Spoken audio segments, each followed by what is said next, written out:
model with beautiful virgin hair products. The best real hair guaranteed with Pape and Camille Beauty Hair. Pape and Camille Beauty Hair products. 4-pack Brazilian Plus closure for £90. Special offer, Brazilian hair, 8 inches for £10, 10 inches for £12, 12 inches for £15. Lace wig frontal, 10 inches starts from just £55. Find these and other great deals with 100% guaranteed human hair at the Pape and Camille store in Brixton. Hop into our Brixton store today or go online with free next day delivery at pchairlimited.com. With Pape and Camille, you have the freedom to be really gorgeous.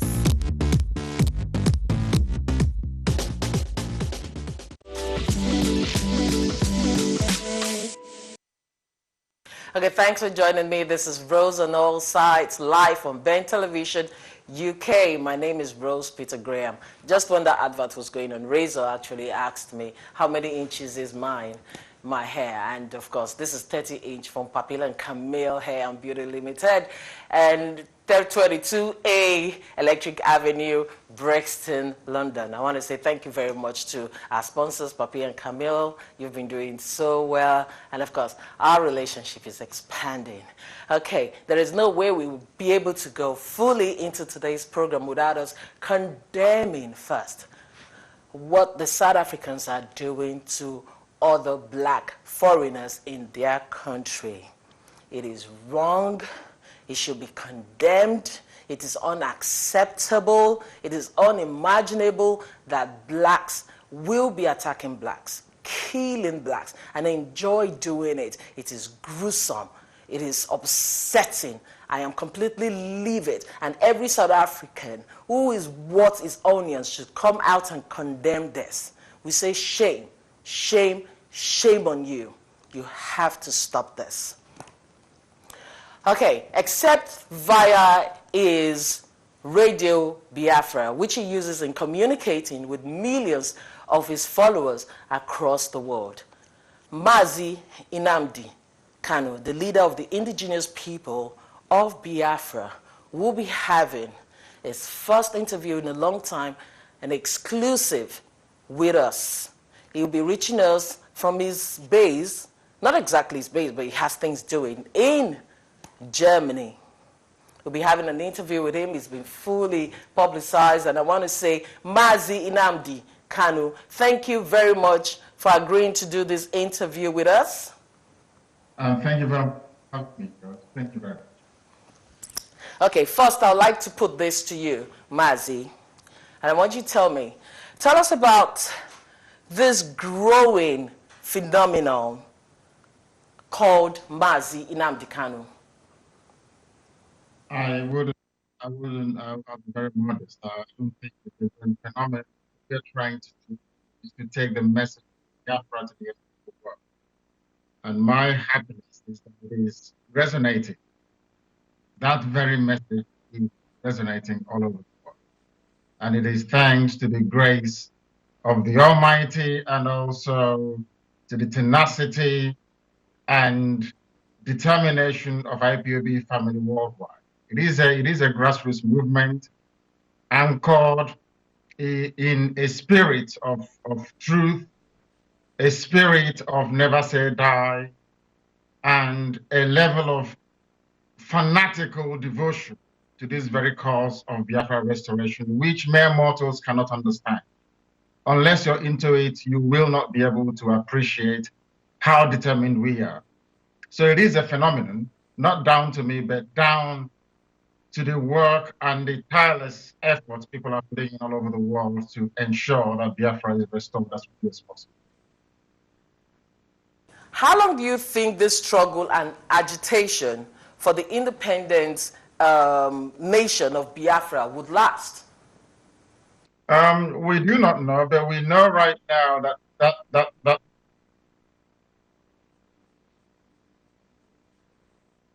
we know right now that Nigeria is rocking. We are doing all we can to make our case, a very compelling case at that.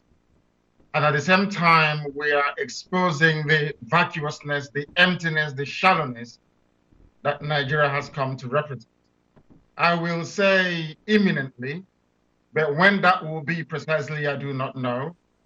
I do not see Nigeria surviving, regardless of the conspiracy of the criminal gang to sustain what is in essence an unsustainable project. I see Nigeria collapsing imminently. How that collapse will be managed is entirely up to those benefiting illegally from the system. If they wish to witness a precipitous collapse, it's entirely up to them. If they want to destroy what is left of Nigeria, that's also entirely up to them. You will agree with me that events have actually overtaken what we are trying to accomplish. You know, there is unbridled banditry. You know, there is criminality across the board.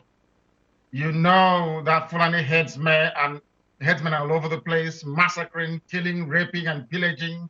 They are sacking communities all the way from the Middle Belt to our coastline. Nowhere is safe. So the internal dynamics of Nigeria has set it up for failure. The whole world recognizes that Nigeria is a spectacular failure, and we are only helping them to salvage what is salvageable. And right now, the best way to do that is via Biafra. And how long that would take, I could not possibly begin to determine, but I know it is imminent. Definitely, I was going to put that question to you. How long do you think it is going to take? But that's on the aside. You said Nigeria would not survive. Why do you have that notion? Because every country has its challenges, and Nigeria is managing has. So but why would you think the country would not survive? And the only way to go is, you know, to grant you autonomy. Because Nigeria is not a country. Nigeria is not a nation. Nigeria is an economic enterprise set up by the British to serve a particular need and interest. No time did people from Nigeria get together to decide to be called Nigeria. No time did they get together to decide to form a nation or a country. That is an illusion. In 1914, a man called Frederick Lugard decided on his own, working to further British interest in West Africa, decided to amalgamate the North and the South. The North was very poor, and sadly, they have remained poor till this very day. There is nothing anyone can do about it. So Nigeria as a country, Nigeria referred to as a nation, is an anomaly. Nigeria had never been a country, and it will never, ever be a country. What we are asking for is a recognition of our way of life and existence before the advent of the white man, and that is something we are determined to accomplish, regardless of the obstacles. I must emphasize this, regardless of the obstacle, in terms of sacrifice, both human and material, everything will be committed into accomplishing this one divine feat. And Biafra must and will be restored, I assure you. Away from Nigeria's history, your survival of the Operation Python Dance seems to be shrouded in mystery. A lot of people wondered how you were able to escape out of Nigeria, despite the staccato of bullets and, of course, the carnage that followed it. How were you able to escape? I was evacuated. I think the word escape is exaggerated. The military operation in my house was illegal. It was a state-sanctioned attempt to assassinate me and assassinate the rest of my family, along with some of my men. 28 people died in that very horrific attempt to try to take my life away from me. Extrajudicially, I hasten to add. That is one thing that is lost on Nigerians. I quite recognize the need to condemn what is happening in South Africa, which I have done myself personally. But I also want those who are rising up today in condemnation of what is happening in South Africa to also rise up and very vocally and vociferously condemn the rule of impunity under this very same Fulani cabal headed by Jubril Aminu al-Sudani from Sudan, because everybody knows that Buhari is no more. Now, what is happening is that when you do not have regard for your own so-called citizens, when you have no regard for life and property, when you are an advocate of the misrule or misapplication of law, whatever happens to you outside is what you have basically brought upon yourself.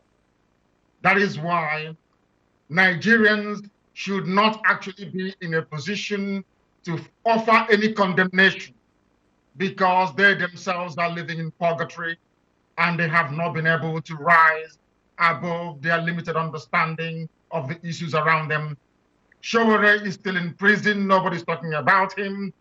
Dasuki has been illegally incarcerated against every court ruling. People are moving about as if nothing is happening. You also know that El Zagzagi was brought back against his will and was spirited away. No one knows where he is. This is a country of impunity, a country of darkness, a country of hopelessness, a country that should not have existed in the first place. That is why I feel sorry for those championing the cause of one Nigeria, because they are either doing it out of ignorance or they are doing it out of hopelessness. Either of which is not good for any sane human being. MAZI NNAMDI, you have just made reference to the president of Nigeria as Jubril el-Sudan from Sudan. Why do you have this impression that the man in Aso Rock is not President Muhammadu Buhari and that it is an impostor? You must ask him why he will not speak Fulfude, which is his local Fulani language, that the old, dead now Buhari spoke very fluently. Ask that very thing in Aso Rock why he looks 35 years younger than the original Buhari, who is now dead. Ask him why he cannot allow journalists like your good self to offer him a live interview as I'm doing right now. Ask him why he never addresses the people. Ask him why he never embarks on any walkabout. Ask him why ministers must pass through Abba Kyari, not even the vice president. Sibajo, why must they go through Abba Kyari? Ask him why he does not attend any conferences. The recently concluded TriCARD summit in Yokohama, he never left where he was. He never left to interact. Ask them why they issue Photoshop after Photoshop, doctored videos after doctored videos. Why can't they present him so that people can ask him questions? These are the things that are there in the public domain for people to use their common sense to come to the inescapable realization that that man there is not Buhari. You have seen the picture. Without his makeup, he looks like a 45-year-old without his makeup. When they make him up very heavily, they make you think or assume that you're looking at Buhari, and we know that is not him. Ask yourself this question. Why would Femi Adesina go to the extent of having to doctor photographs in order to convince you that this man is Buhari when they know he's not? Why do you need to lie? Why do you need to present photoshopped pictures? Why must you present fake pictures? Why doctored videos? Why don't you allow the man to speak for himself? Why must they be chaperoning him all over the place as if he's handicapped? Why? These are the simple, salient questions that we expect normal human beings to be asking. Nobody is asking because they're Nigerians. Every nonsense goes. We are IPOB, we are different. We hate injustice and we hate lies, and that's why we fight it wherever we see. Of course, there's no doubt we've heard about dictators, especially of African heritage, who have body doubles or the likes. But this, to a large extent, is kind of alien to us. But you keep going on with President Muhammadu Buhari being, you know, gone and having an impostor in his place, this El Sudan character. And, you know, there are a lot of people are believing you on this, and they're riding with it. This is quite dangerous for the country.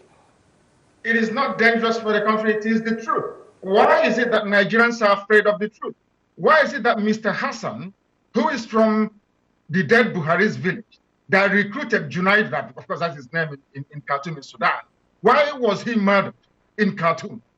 Why is it that every diplomat that had an association with Jubril is now dead or bought off or bribed away?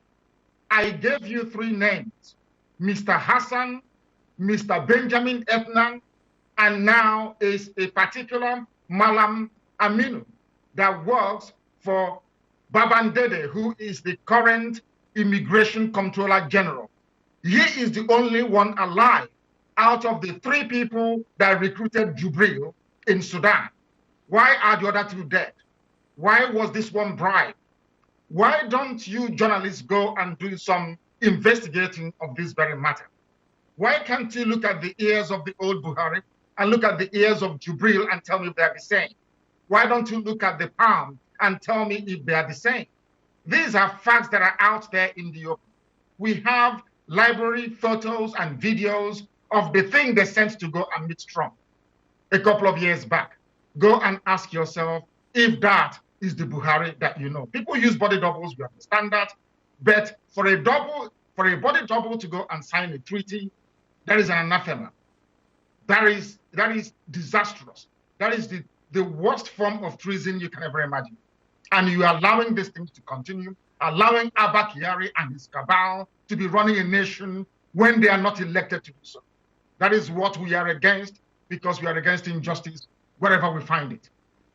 Mazi, if you don't mind me saying, if you could adjust the lights where you are so that we could see your face, because it seems to be getting dark where you are. It's getting dark where I am? Wait, it's not really clear. Just adjust your light a bit. Thank you. Help me adjust that one too. Okay, now. So I want to talk to you about you making reference to Nigeria as a zoo and the inhabitants as you call them animals. Don't you think this is also insulting the sensibility of most of your followers who are living in Nigeria? I think I've been misquoted on a few occasions. Nigeria is a zoo, and anybody who fails to question his or her government, anybody that fails to hold their democratically elected officers to account, anybody who refuses to ask relevant questions about governance and leadership within a specifically defined geopolitical space, I do not think such people are worthy to be called human beings. Sometimes I may, of course, and I've been quoted or taken out of context on a few occasions, but I can assure you that there is nothing coming from Nigeria, there is nothing about Nigeria that leads me to believe that the proponents of one Nigeria are capable of reasoning. That is a clear fact. Anybody who believes in Nigeria needs to go and see a medical doctor, because my grandfather was not a Nigerian. Your own grandfather was not a Nigerian. Who were there before the white man came? Why is it easier for black people to allow Europeans to come to Africa to create nations and countries when no African can come to Europe to do the same? Why must we tolerate what is in essence intolerable? If Nigeria had emerged organically as a result of people coalescing over the centuries, maybe under the banner of common value system or religion or language, I may begin to excuse that. But there is nothing binding us together. As I said to my friends in the USA, if you can supplant Afghanistan into Texas, if they can live side by side with the Taliban, then they should allow me to become a Nigerian. But they cannot do that. because every nation of this very world is founded on what I refer to as irreducible value system. That does not apply in Nigeria. Nothing binds us together. Nothing holds us together. Not language, not religion, not value system. What are we doing as one people? It is impossible. And that is why the country is going backwards. There is, some people usually say there is unity in diversity. We're talking about over 350 ethnic groups, and the country has survived over 100 years together. I mean, with every tribe, you know, still glued together. So why don't you think Nigeria would survive? And it's a bad plan, like, you know, you usually say, and with your strong references. Because Nigeria has no meaning. Can I ask you the meaning of Nigeria in Yoruba language? What does Nigeria mean in Hausa language? What does Nigeria mean in Yoruba language? These are indigenous populations. What does the word Nigeria actually mean? I know England means the land of the English. I know Ireland means the land of Irish people. I know USA means United States, people that actually came together to try and form a nation. Now tell me the meaning of Nigeria. You don't know. You as a journalist don't know the meaning of the word Nigeria. Nobody actually knows because it's alien. How do you expect me to identify with something that has no meaning to me? How is that possible? I can identify with Biafra. I can identify with Igbo land, Ijo land, Ibibio land. I can understand that. We know what it means. I don't know what Nigeria means. And I keep asking Africans this very simple question. Why is it that every other part of the world is developing and not Africa? Because of the artificiality of the boundaries you have in Africa. Allow us to draw the boundaries. If they could have convened a simple sovereign national conference, as quite, you know, brilliantly argued by Wole Soyinka a few years ago, we would have solved all this problem by now. If all the reports of the compact were actually taken into account, legislated upon, and acted upon, we would have addressed that very anomaly. Nigeria was not created by any Nigerian because there is no Nigeria. We should stop deceiving ourselves. We were together for centuries before the white man came. We were not fighting any wars. We lived peacefully with one another until the white man came and started to point out where the boundaries ought to be and started to lump us together. And that is something that I deeply resent. As a human being, I resent it. If I'm not allowed I'm now in Europe. I can't just go to any part of Germany and say, your name is now Ibegu. It can't, they'll kill me there and then. Why should we allow, Africans should be able to reason for once. Ask yourself, why is it that other people can come into Africa and determine for us how to live our lives? Why can't we take charge of who we are and do things the way it ought to be? Why must we always allow ourselves to be led in the wrong direction? That is why there is no light. That is why there is no food, no decent education system, nothing. Because we don't even agree as to what sound education ought to be. Because in the North, you have people saying that Western education is bad. In the South, you have people who are fighting tooth and nail to try and send their kids to school. These are the simple, to some people who are unlettered, they do not understand what these disparities is actually doing to our reasoning capacity or our ability, or in this case, inability to run a decent society. And if people are comfortable with that, I'm not comfortable. People love mediocrity in Africa. We don't. IPOB do not like mediocrity, and that's what we're fighting against. IPOB. Let us go talk about the objective of your struggle and how do you intend to achieve it in practical terms? In practical terms, it is civil disobedience. The same way that Reverend Dr. Martin Luther King Jr. accomplished civil rights in America, the same way that Mahatma Gandhi led India to independence out of British colonial rule, the same principles we are applying, and might I add, very successfully too. We will do everything possible to unravel and unshackle the zoo called Nigeria. Everything humanly possible. No stone will be left unturned. We will sacrifice everything sacrificable. Material, life, blood will throw into it. One thing is certain and inescapable, that Biafra will come. MAZI, I must say this to you. A revolution is not a dinner party. This revolution has taken lives. Young, able-bodied men have died. How many more lives? How many? Freedom is not cheap. You recognize that. I could have been shot dead in detention when I was arrested. When they came to my house, I could have been one of the victims. We recognize the risks involved. People must understand this. We are IPOB, we are Biafra. There is only one goal and one mission. That goal is to restore Biafra. It doesn't matter what it takes. We will do everything. People mustn't underestimate our resolve. Everything humanly possible will be done to ensure that Biafra comes. If they are sensible in Nigeria, they will meet tomorrow morning and give us Biafra. If they don't, I keep making reference to Somalia. I swear it that Somalia will be a paradise, I assure you, before God and before man. That Biafra will come and that zoo will fall, I assure you. Do you think that President Muhammadu Buhari will grant you an autonomy? He is not Buhari. His name is Jubril Aminu al-Sudani. Buhari is dead and buried in Saudi Arabia. Buhari is not alive. I challenge them. If they conduct a DNA test tomorrow morning and the result comes out or ascertained that that thing you're seeing there is Buhari, I will collapse IPOB.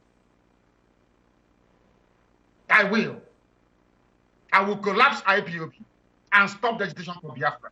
That is how certain I am. It's very simple. They want to disgrace IPOB. They want to shame me. It's very simple.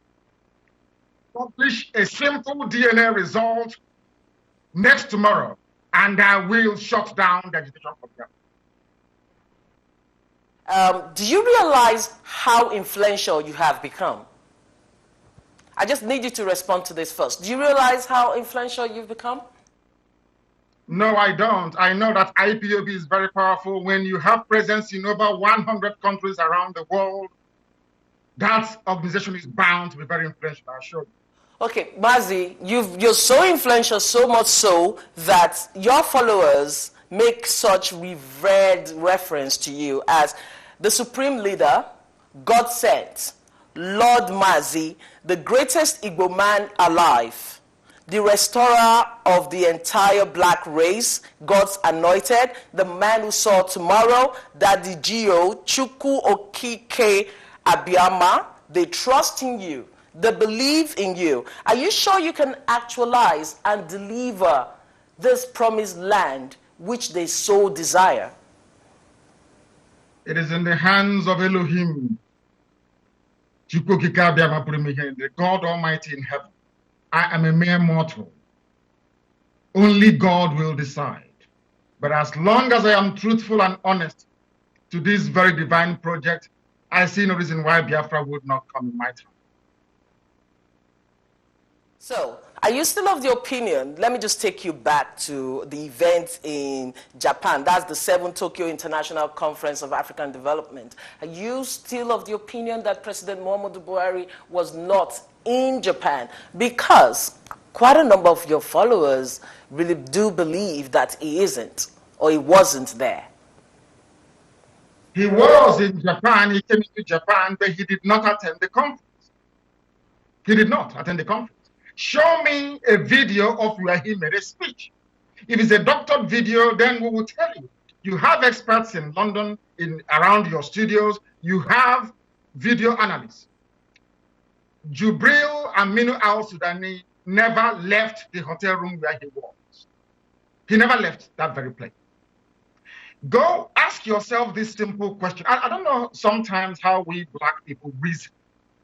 Tell me why Femi Adesina will go to the extent of having to doctor a photo. Why Photoshop? That this man now has 3 legs instead of 2. Is he a ghost? Now, ask ask me, why would they go to the extent of trying to falsify photographs in order to convince you and other people that they attended the event when they did not? The same thing happened in France during the Armistice 100 years celebration. He wasn't there. We said he wasn't.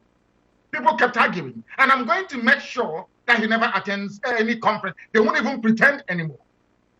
His mates were in Paris attending the G20 meeting that Nigeria previously, by virtue of their inflated position as the giant of Africa without substance, of course, were routinely invited to. But Jubril wasn't invited to it because the world knows. Trump have actually told you, I don't want to see him again, because Trump knows he's fake.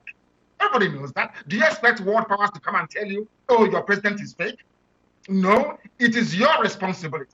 If you go and bring a pig or a goat and say this pig, this swine is Nigeria's president, the world will issue diplomatic certificate and welcome it. It is actually your stupidity, not theirs. You can present anything. It's a democracy, so you claim. So you can bring a rat or a squirrel or a chicken and say, this chicken is Nigerian president, and they will accept it. So don't expect the world to say, oh no, we'll see him, it's Jubril. Anything you bring, they will take. It is your responsibility and your duty to ask yourself, how come a dying Buhari that is over 6 feet is all of a sudden 5'9", 5'10", looking very young? Are people blind they cannot see? Are people that stupid and cowardly that they cannot come out, stand up and say the truth? Because they are afraid of one thing. I tell you this. They know once they acknowledge that Buhari is dead, that the world will see that NNAMDI, KANU, and IPOB have been right all along, and the zoo will collapse. And that's what they don't want. Everybody knows that Buhari is dead. MAZI, I would like to take you on some of the questions that our viewers or contributors from around the world have put forward. Dora Osas asked this question, said, according to the Nigerian government, since you jumped bail, do you see yourself ever visiting Nigeria again, or do you intend to speak from a distance and expect people in Nigeria to obey and actualize your dream of an independent Biafra? That is what I'm saying, that look at what is happening in South Africa. I'm sorry to digress a bit, but I want to answer your question. Black people are evil, very wicked race, without conscience and without empathy. I was in my house and extrajudicially I was to be eliminated. I survived an assassination attempt. And somebody saying he jumped bail. And I'm sure that very person claims to be educated. But do you see how evil some of you are in Nigeria? You are so wicked that even the truth is lost on you. Did I say I wasn't going to go back to court? My court date was on the 13th of October, 2017. They came to kill me on the 14th. So you expect me or my men to allow me to be killed. So when I'm killed, then you'll be very happy. Prophet Muhammad, peace be upon him. Prophet Muhammad, the founder of Islam, escaped an assassination attempt and fled from Mecca to Medina. Today, it is the fastest growing religion in the whole world. Let me also add, you know Moses that led the blessed Israelites out of Egypt. I'm sure you do. Moses fled from the court of Pharaoh when his life was under threat. Nelson Mandela fled to Igbo land and harbored by Mbazulika Mage in Igbo land, in Nnewi. We all know who Mandela is. We also know that Jesus Christ was taken by his parents and they fled to Egypt to escape the infanticide of King Herod. We all know this. We claim we know the Quran, we know the Bible, and we know history. But somehow, when it comes to marrying facts with truth, you see a Nigerian missing. The thing is an object of ridicule. He jumped bail. Who jumped bail? I called Buhari when he was alive. I called him a madman in his court, and nothing happened. Heaven did not fall. They gave me conditions, and I came out, and I defied all of them. Heaven did not fall. They stopped me from going to Kulobia and I broke their cordon. They stopped me from going to Ebonyi and I broke their cordon. They could have shot me dead, couldn't they? They now sat and planned to come to my house to kill me in my compound, and my men said no. And somebody who claims to have conscience is saying he jumped bail. That is how evil Nigeria is, and that is why I despise it, because they are liars and they are deceivers. That is why they are so backward. Okay, so I'll take this question from NNAMDI. He said he would like to know your opinion regarding Don Pedro Obaseki's assertion about the creation of a Midwest via a referendum, and if you are willing to collaborate with Dr. Don Pedro Obaseki and other people who may not have exactly the same ideology as you, but still support freedom. I love freedom. Anybody who wants to be free has the support of IPOB. I assure you. Anybody. We need to be free, all of us. I want a larger union. I want to stay within a union that encompasses the global economies, even the whole of Africa. But we must do it on our own terms. People must agree to be part of a union. A union is not done by force. People get divorced every blessed day. Why don't you insist that people remain married even when they're unhappy? Why must people be forced to be part of Nigeria, being ruled by only 4 million Fulani men, that almost all of them are not even educated? They don't know how to run an economy. They cannot run a country. Tell me what they've been able to accomplish in all the years of governance. Why must we be with them? I keep asking. People have this notion that that having Nigeria, one Nigeria, somehow makes them immune from the attack of the Fulani, as my Yoruba brothers are now beginning to witness. Fulani headsmen not in Yoruba land. Are they not killing them over there? Are they not desecrating their holy places? Of course they're doing that. They thought initially they were spiting the Igbos and the Biafrans. Today they're getting their own comeuppance as well. What I'm saying is this: anybody who wants to be free will have my undivided, unalloyed loyalty and support. That I assure you. It doesn't matter where they come from. If tomorrow we have Biafra and the BBO nation says they want to be free from Biafra, by all means I'll support them. If Izon says they want to be free from Biafra, I will support them. I love freedom. That's pretty good, because making reference to what Dr.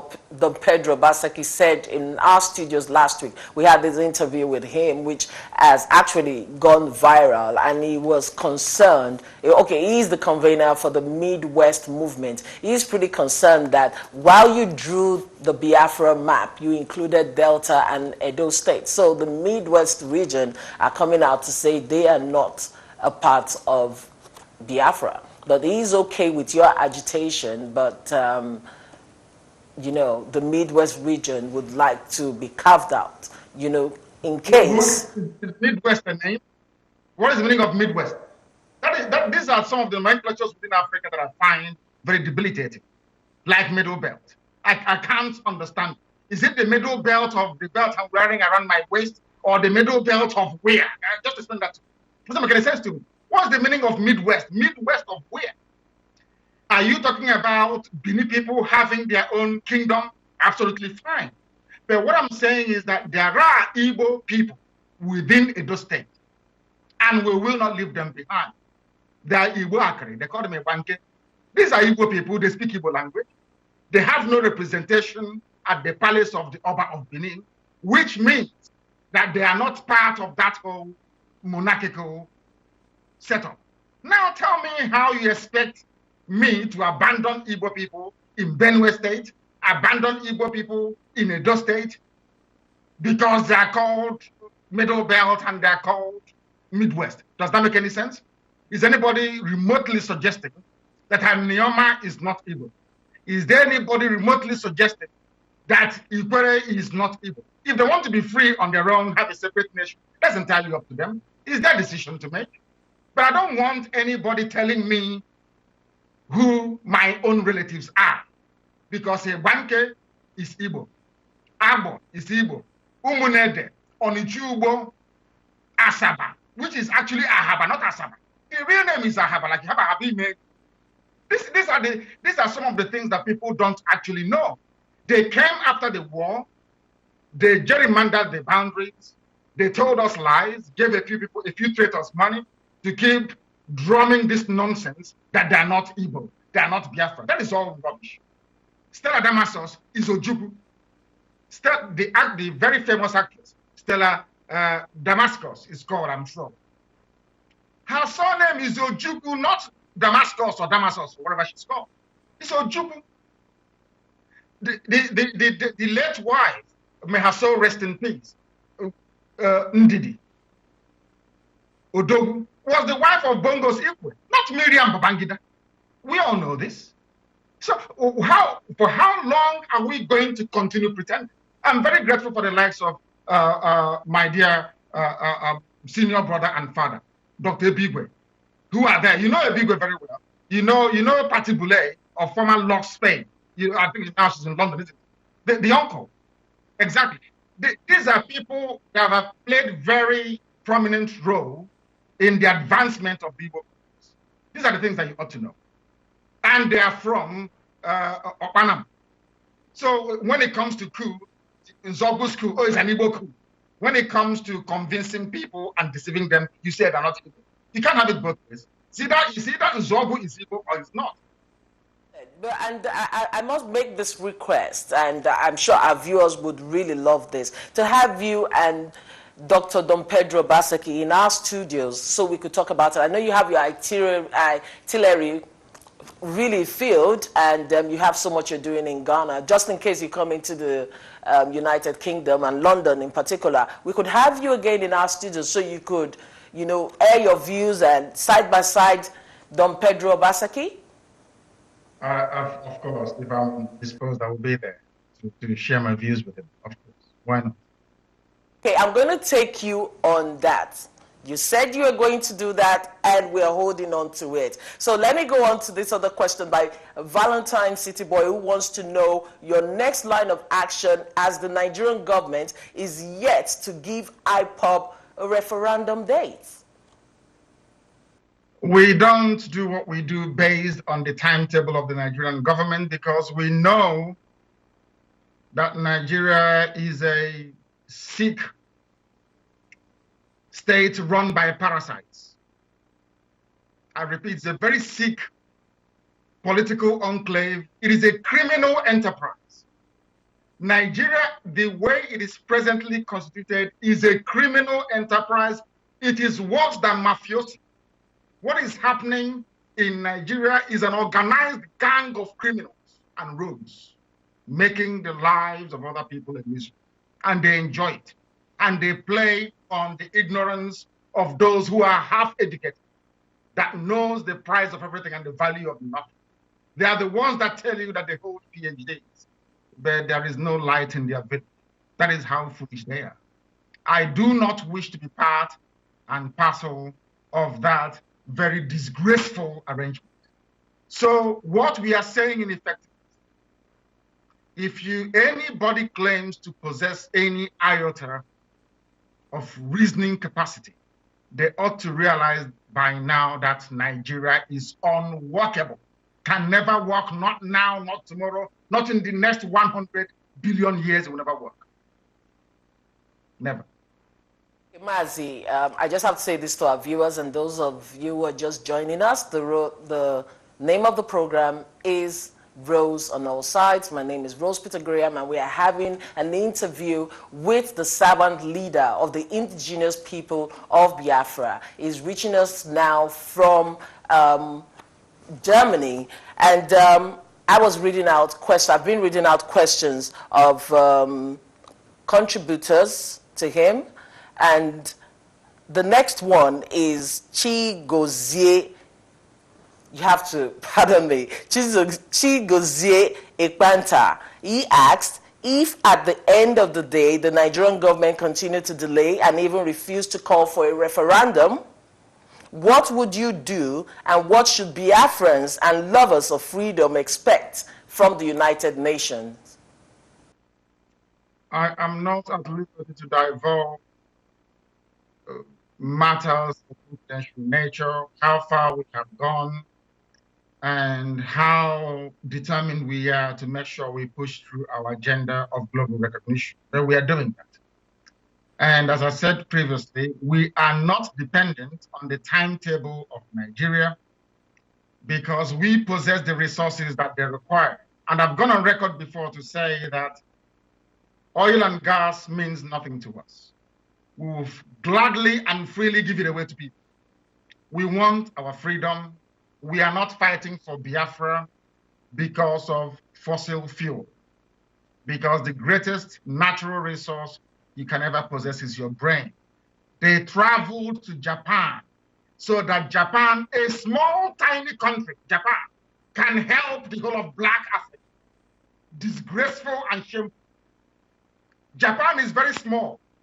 Japan has no coal, no gas, no oil, nothing.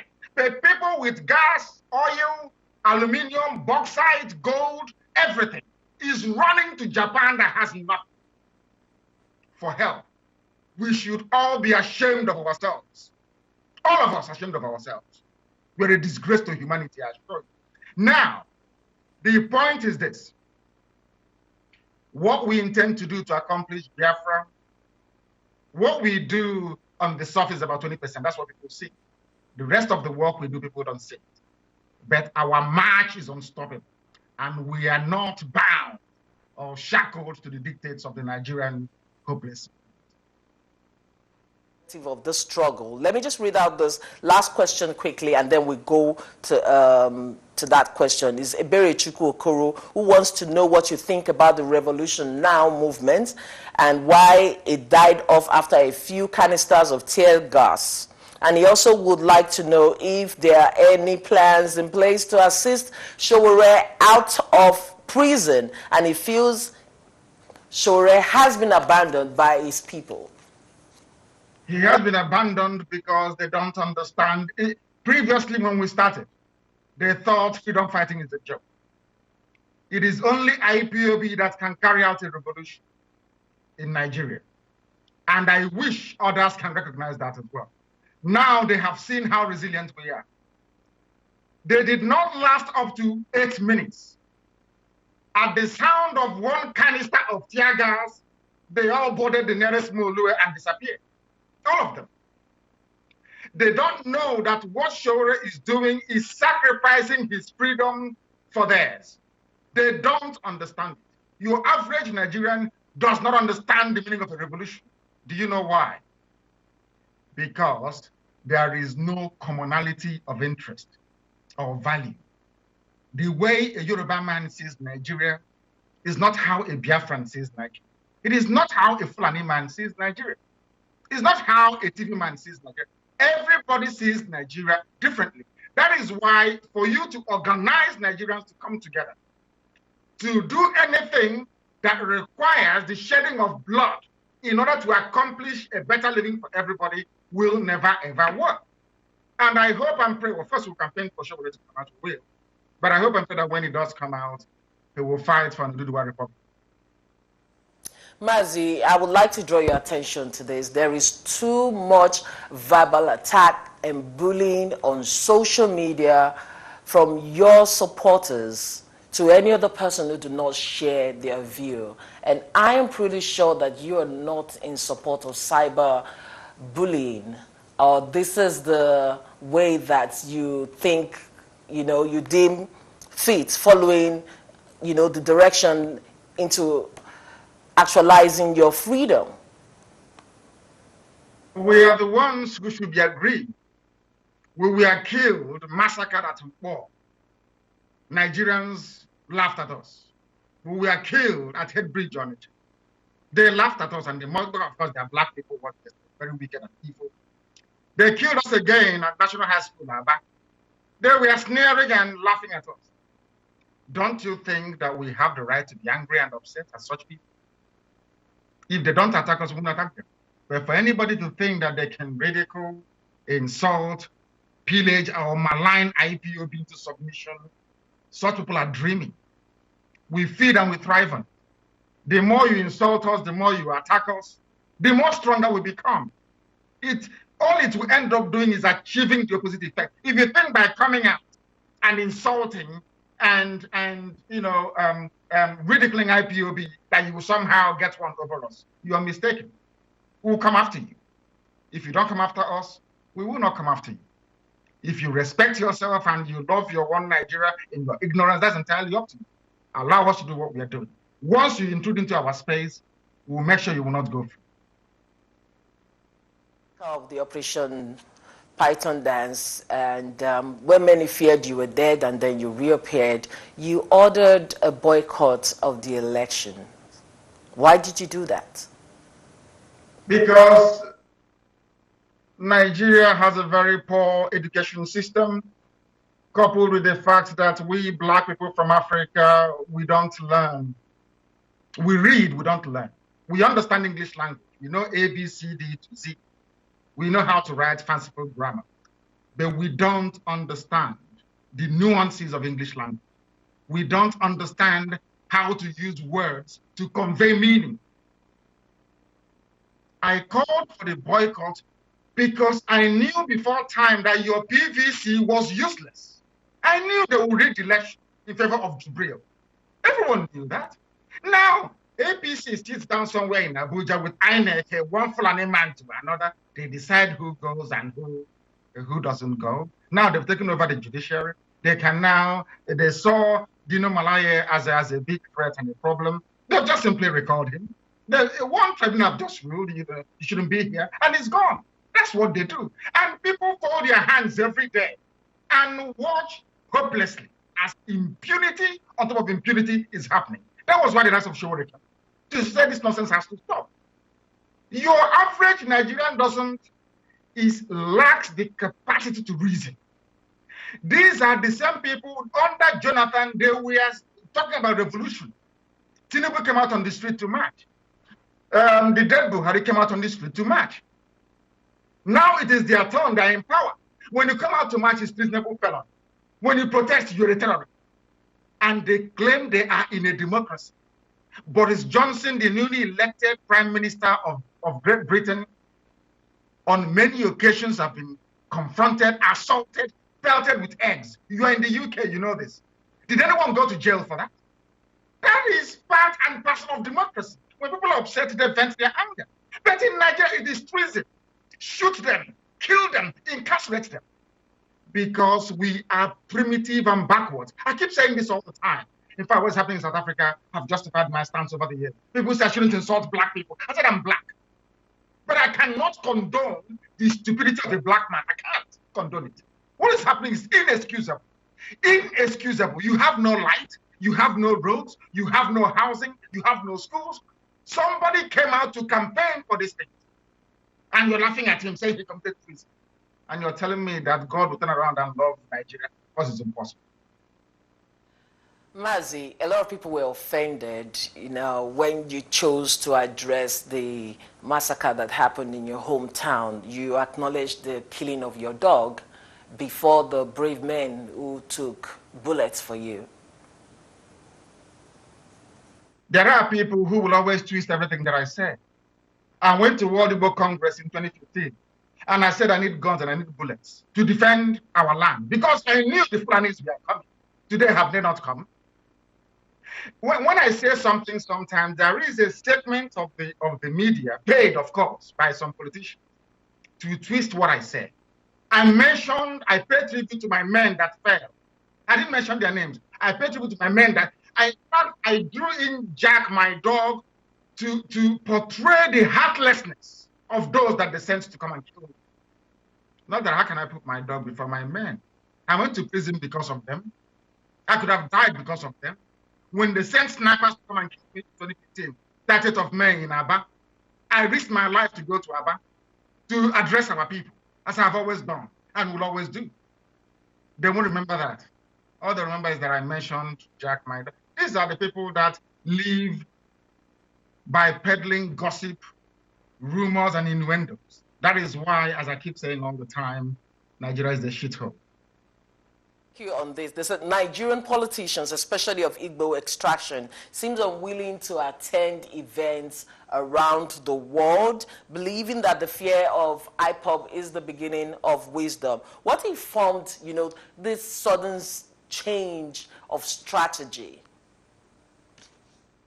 It is called accountability, democratic accountability. Very soon, I'm sure they won't report this, very soon, any governor that have not paid salaries will not come abroad anymore. If you're owing salaries, you cannot come abroad anymore. To bank teacher salaries, to bank the salaries of pensioners, you cannot come abroad anymore. And from next month, it will start happening. If you are owing salaries in your state, I assure you, it doesn't matter who you are, you cannot come abroad anymore. So this is just the beginning.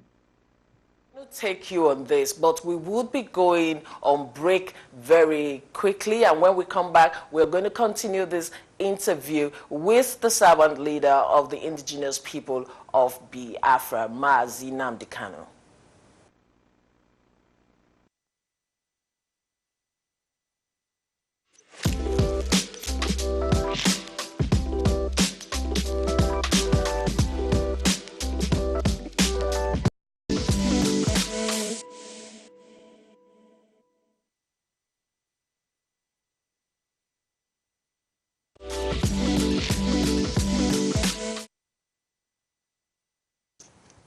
Okay, thank you very much for staying with us. And if you're just joining us, it is Rose on all sides. And we are having an exclusive interview with the servant leader of the indigenous people of Biafra, MAZI NNAMDI KANU. MAZI, are you still with us?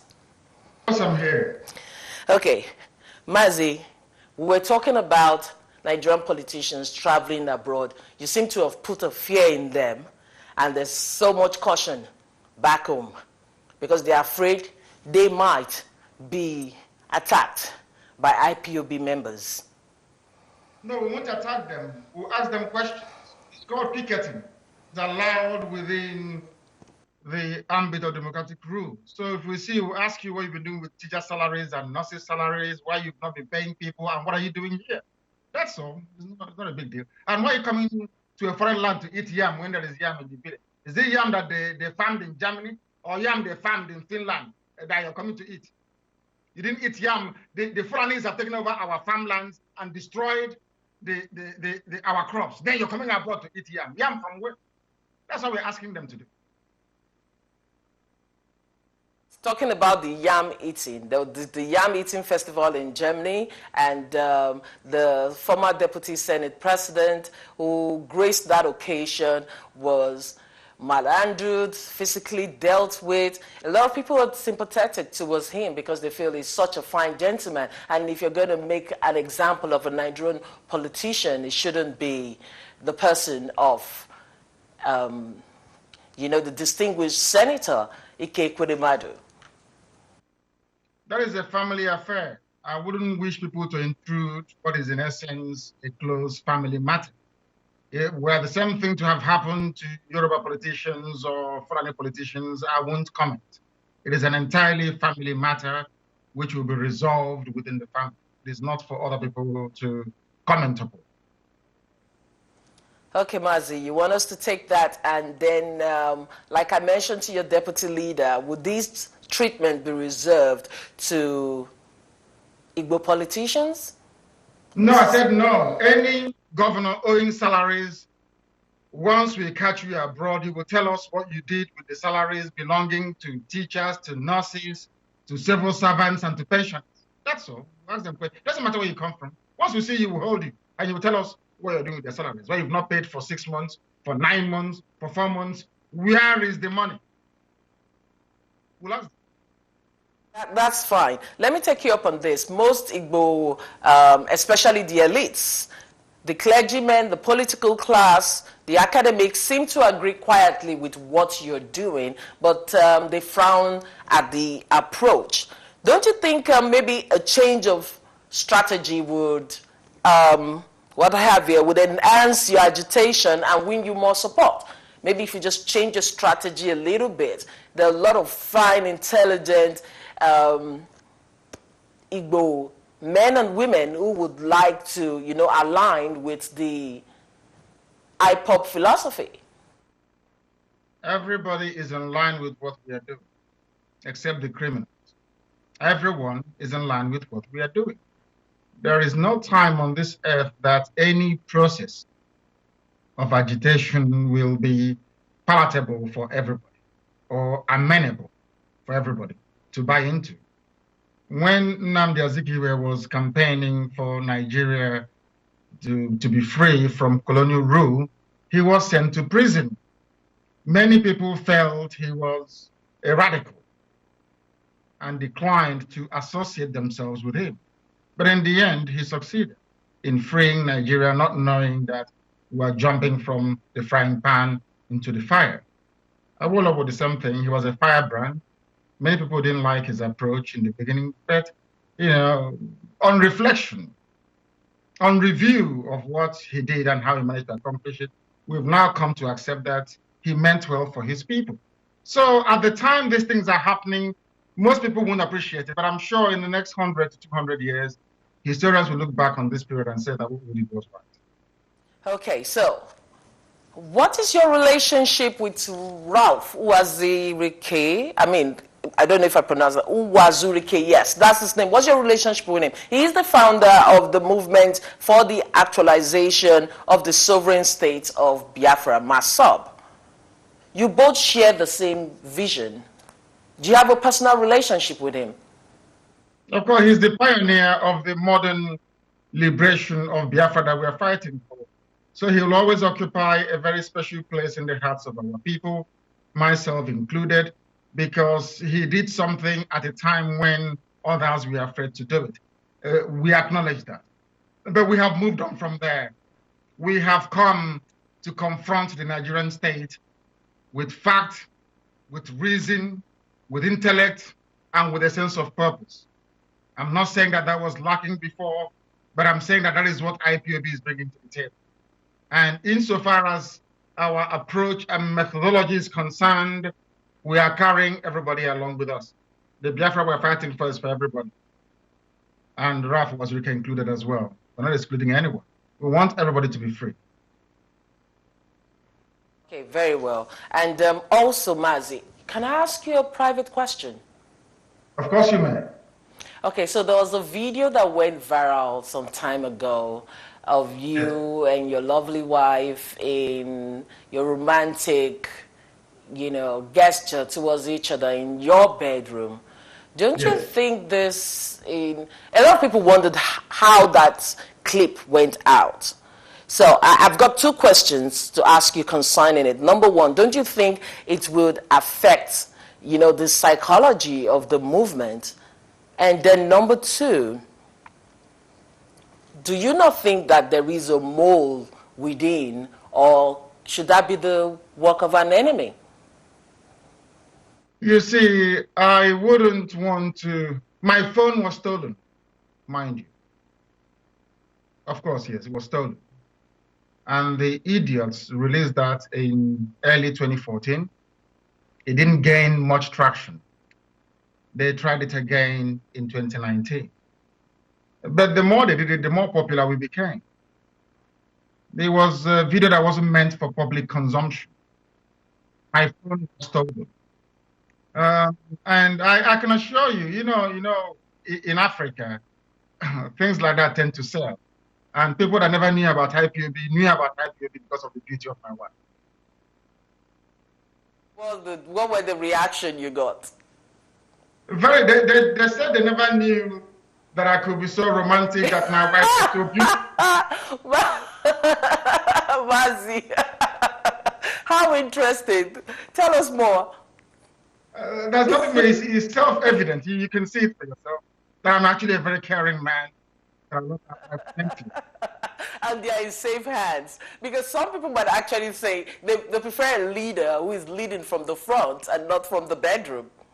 Yes. The thing is that at least I've shown our people how to be caring towards their wives, because what we are doing is a very stressful job. You must know that. Very, very stressful and very dangerous, I must add.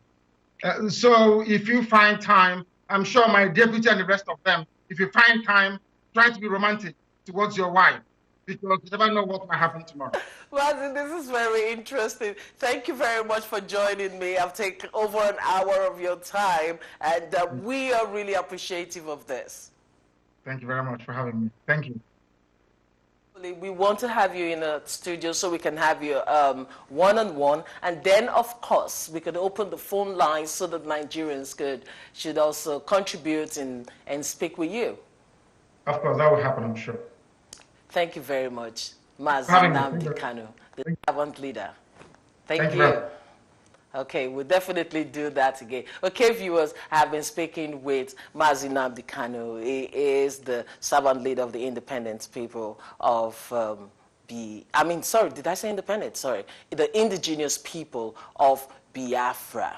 And in that hour-long interview, you heard all that he said, and of course we'll be looking forward to a playback of that interview. So we'll be moving on next to something very interesting that will be happening in London this month, the Miss Adama beauty pageant. And in our studios live, you'll be meeting the lady behind the pageant, and of course the entire contestants are going to be here, so you don't want to go away. I'm going to play you this clip of Uchenna Wigwe. She is the diaspora coordinator, Stand for Hope and Love initiative. She celebrated the 1-year remembrance of her beloved husband. May his gentle soul rest in peace.